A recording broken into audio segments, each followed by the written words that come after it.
Break کے بعد programme میں ایک بار پھر سے خیر مقدم ناظرین. 22 اپریل کو گزشتہ سال پہلگام کا واقعہ پیش آیا تھا. آپ نے سب نے دیکھا کہ 5 منٹ میں اس کا الزام پاکستان پر, 10 منٹ میں اس کی ایف آئی آر, حالانکہ تھانہ تقریباً کچھ 6 سے 10 کلومیٹر کے فاصلے پہ تھا, بڑا مشکل اور پہاڑی علاقہ تھا, لیکن اس کے باوجود پاکستان پر الزام دیا گیا. اور اس کے بعد پھر 6 اور 7 مئی کی درمیانی شب آپ سب نے دیکھا کہ کس طرح سے دشمن نے پاکستان کے جو ورکنگ باؤنڈری کے سائڈ پہ بھی جا کے جو سیٹلڈ ایریاز ہیں اس کے اوپر نہتے شہریوں کو نشانہ بنایا.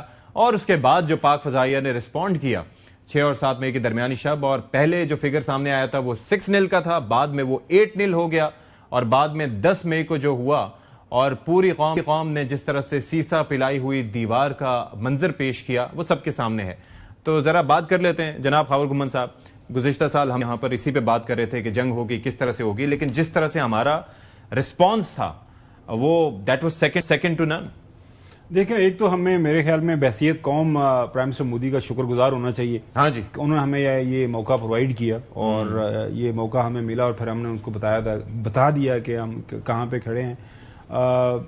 جو ہے قوموں کی زندگیوں کے اندر اس طرح کے واقعات ظاہر ہے ڈٹرمن کرتے ہیں اس قوم کا کریکٹر, کہ قوم کہاں پہ کھڑی ہے.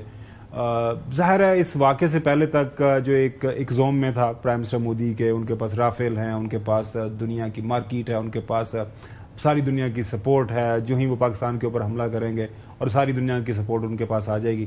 لیکن جس انداز سے پاکستان نے جواب دیا, پھر جس طرح اس کے بعد پھر چراغوں میں روشنی نہ رہی, ساری دنیا پھر not less than president Trump جو ہے, انہوں نے پھر جس انداز سے ہماری اس جنگ کی مارکیٹنگ کی ہے یہ بھی ساری دنیا کے سامنے.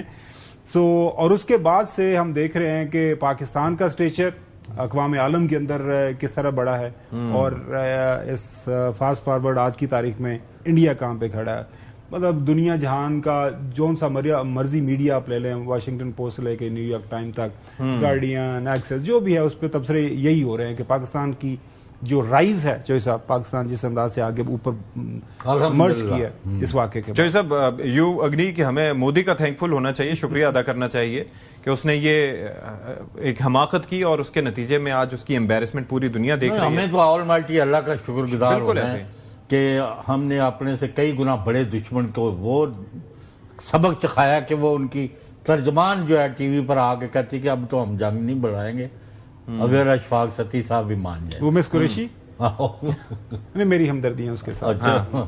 اس دن تاریخ جو ہے لکھی گئی, اور اب آپ کا وزن جو ہے نا ایک فتح یاب کا ملک کے طور پر دنیا میں مانا جاتا ہے. پاکستان جو ہے اس نے ایک اپنے سے کئی گنا بڑی طاقت کو شکست بھی دی ہے, اور وہ خود ہی بھاگ گئے, پھر ان کال فار وار کرائی, ان وانٹیڈ. ہم ان کو کہتے رہے کہ یہ تم نہ کرو, حملے نہ کرو, ہم یہ کر. کبھی آپ کے جو ہمدرد ہیں امریکہ میں بیٹھے ہوئے وہ کہتے ہیں ان کو تھوڑا سا نقصان کرنے دو. ہاں جی, یہ ستی صاحب تسی نہ وہ پھر نہ کافی نہ پینا جنی دیر تک گومن صاحب جڑے نے وہ کہوا نہ مکالن. واٹ از دس؟ آپ نے ہمارے اوپر بدماشی کی, اب ان کو منہ کے ان کا تو حشر ہو گیا, گٹر میں گر گیا انڈیا, اس کے بعد اٹھ نہیں سکا. اتنا بڑا ملک ہے, اتنی بڑی آبادی ہے, دنیا کا سب سے بڑا ملک ہے آبادی کے اعتبار سے. اس کو کوئی پوچھ رہا ہے؟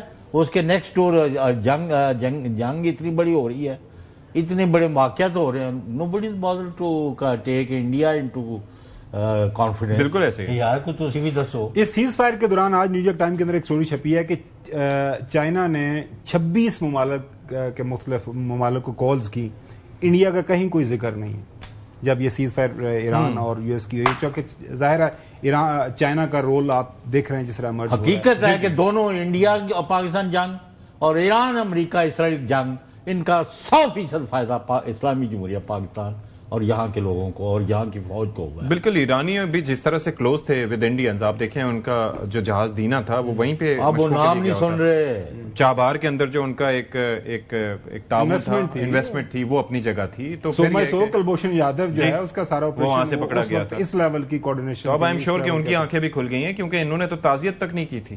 تو یہ ایک اپنی جگہ ہے, لیکن پاکستان کا الحمدللہ ایک بڑا ایک تشخص جو ہے وہ اجاگر ہوا ہے، اور آنے والے دنوں میں بھی ہم اس بارے میں مزید بات کریں گے. ظاہر ہے 10 مئی کو ایک بنیان مرصوص کی ایک سال مکمل ہوگا. اب ذرا ایک تذکرہ کر لیتے ہیں جی. نہیں اس کا ضرور کریں، لیکن ہم تینوں پر یہ اس ملک کا، اس کا دھرتی کا قرض ہے. پاکستان زندہ باد، پاک فوج زندہ باد. پاکستان ہمیشہ زندہ باد، بالکل ایسے ہی. اب ذرا ایک تذکرہ کر لیں. ایک خبر ہمارے سامنے آئی تھی، یہ تو ہاں کی وہ یہ خبر جو ہے وہ کچھ اس طرز کی تھی کہ اربوں کے خسارے، کھربوں کے خسارے اور مہنگائی کے تلے ہم دبے ہوئے ہیں. ظاہر ہے مسائل تو اپنی جگہ موجود ہیں، لیکن اس پہ یہ ہے کہ نیپرا کی جانب سے ایک اقدام اٹھایا گیا. اچھا، میرے لیے بڑی حیرانگی کی بات تھی کہ کیا واقعتاً ایسا ہو سکتا ہے جو نیپرا نے کیا کہ بجلی 1 پیسہ فی یونٹ سستی کر دی. آپ ان چیزوں کو خاور صاحب زیادہ سمجھتے ہیں، تو اس کا مطلب یہ ہوا کہ خاور صاحب نے تو ادھر اپنے ایریے میں فون کر دیا گھر پر کہ یار اتنے 10 مربے خرید لو، اتنی بچت ہوگی. کافی بچت تو انہوں نے یعنی کہ 100 یونٹ آپ خاور صاحب خرچ کریں گے تو 1 روپیہ آپ کو بچ جائے گا. بھئی آج کل کے مہنگائی کے زمانے میں اگر آپ کو 100 روپیہ بھی آپ کو اگر 1 روپیہ بھی بچ جائے، بھئی بچت ہے نا. تو الیکشن میں کتنے وعدے تھے؟ شکر الحمدللہ کریں. دیکھیں الیکشن کے اندر بہت سارے وعدے ہوتے ہیں، آپ الیکشن پہ مت جائیں. الیکشن ہو گئے، اب وہ 8 نہیں، پر ایک گھومر صاحب کو یہ سمجھاؤ کہ وال کٹاڑنا وزن کوئی نہیں کٹنا. کہہ دیں عقل مندوں کے لیے اشارہ ہی کافی ہے. بالکل صحیح بات کریں. چلیں جی، بہت شکریہ چوہے صاحب. پروگرام سے فی الحال لیتے ہیں. اشفاق اسحاق ستی کو اجازت دیجیے. اللہ حافظ ناصر.